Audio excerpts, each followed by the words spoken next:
The distinction that Don's trying to make for you here is that when you build the Appropriations Act, you make assumptions about the number of students and values and tax effort, and proration would be triggered if the appropriation that you have made for that school year doesn't fund those initial assumptions. And that is what the supplemental pays for this summer. If you had not passed House Bill 275 and appropriated $550 million to the TEA to finish this school year out, we would begin prorating school district payments in June. Oh, wait a minute. What you said implies to me that we deliberately short-funded last time? I don't know about deliberate, but it is short-funded. That it was not funded at the level required by the assumptions that were in place at that time? That's correct. In fact, we borrowed money from 11 to pay for 10. That 10 was underfunded, and that's part of why we needed additional money in 11 to finish making payments that were regularly scheduled for this year through the end of the school year, because the cumulative effect of the assumption that was not quite accurate there is that we are needing another $550 million to just make the payments that were originally scheduled. And those are the kinds of shortfalls that would trigger proration, and that is very different from settle up. All right, hold on a second. Is the difference between the two that settle up can be up or down for any given district on any given time, but that this was all told, they added up to being off? The entitlements were more than the appropriation. For based on those assumptions. Please. Well, I'm sorry to interrupt.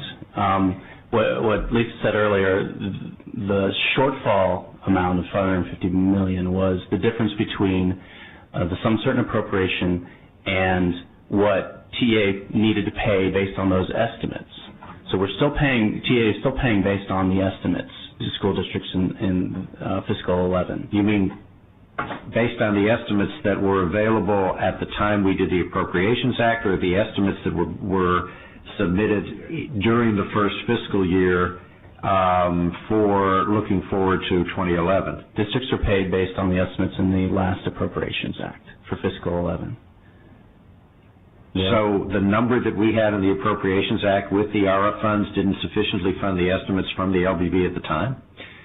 That's correct, but there's reasons why. I'm anxious to hear them. Okay. There are costs. The past. Sure.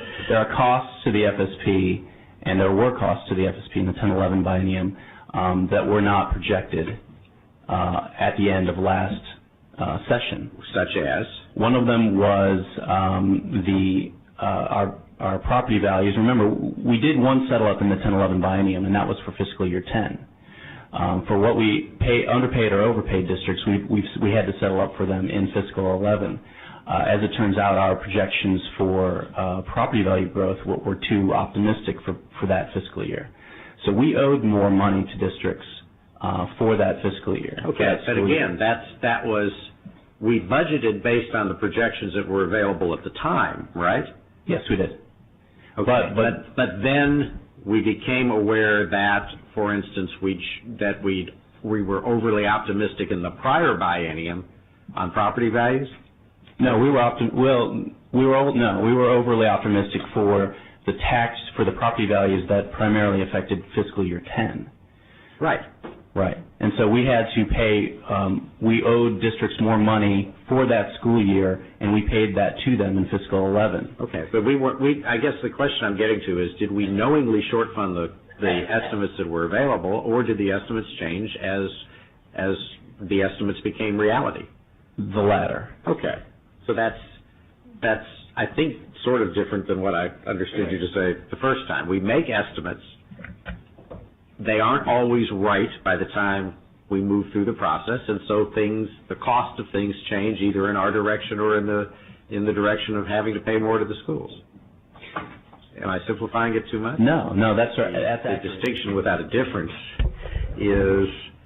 is that if in the second year of the biennium we're short because of changes from the original estimates, or just conscious short funding on the part of the legislature. Under current law, even if we prorate, assuming we figure out a mechanism to prorate, whatever we short is owed as part of the entitlement to the district in the following year. Am I correct to that point? Yes, that's correct in the current law. And under this law, if we were short that $550 million, and we chose not to appropriate it in a supplemental, there would not be a continuing obligation to appropriate it in the budget for the following year. Is that correct? That's accurate.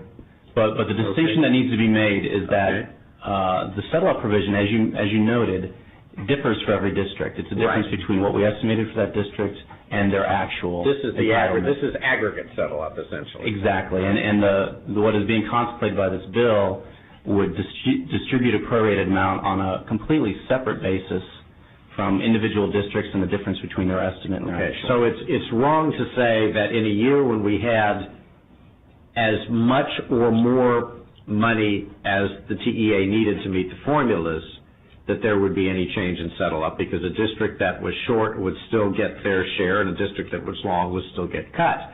But if TEA just didn't have the money because the estimates changed or because we didn't appropriate enough in the first place, then the districts collectively would not receive what I would generically call settle-up, but what you would, I guess, call making up for proration.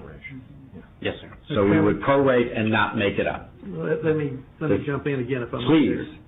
Okay. I think Dr. Patrick and I had the inglorious distinction of being on school boards when that event occurred back in the 80s. And we got a letter that said, by the way, you're not going to get paid the money that you thought you were going to get paid, and the school year was ended and we'd already spent the money. Is that about what we're talking about here? Is that not pretty accurate to the possibilities here? If we're talking about proration, yes, sir. Okay, now then, I think I know the answer to this because I know what happened in our case. What was the net effect on the school district? What did nearly every school district in that situation run out and do? What time period are you talking about? Tax anticipation notes. The 80s. Are you saying the 80s or the what? In the 80s. The 80s, before this provision was put in that said you would bump the obligation forward to the school districts. That was before I was born. Sorry. I was only 13 myself, Mr. Chairman, but I was on school board, and it was an unpleasant experience. I raise a point of order against further consideration of those comments. I think that David Anderson knows exactly what I'm talking about. What did we all go out and do? Yeah, proration in the late 1980s coincided with large local tax increases. And in fact, this provision was put in, and the snapshotting of tax rates, to stop state short funding from driving tax rates up. Yeah, and the increase in tax rates then were unexpected from the state budgetary point of view, which caused greater proration. You really locked in the cycle. Yeah, but we actually had special sessions because of the price of oil went down so much, and we were actually cutting the state budget That's at right. the same time. It was an oil collapse that collapsed the funding from the state. That's right. And it was passed through to the schools, and the schools responded with a tax increase on local property taxes. That's at least how I recall it. Yeah, because the only way that the district could stay even was to try to get ahead of the game before the state came back in and pulled it back down.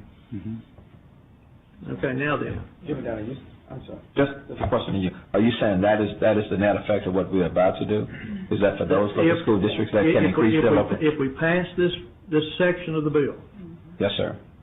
and then we underfund, Yes, sir. either by intention or by accident, Yes, sir. doesn't matter why, or oil collapse in I that got case, you. or whatever. If we underfund, then those school districts will have already spent that money. Okay. And I think Chairman Iser is correct. Some of them did tax anticipation notes to get them through that crisis. Others had time to run out and get a tax increase. There were a variety of strategies.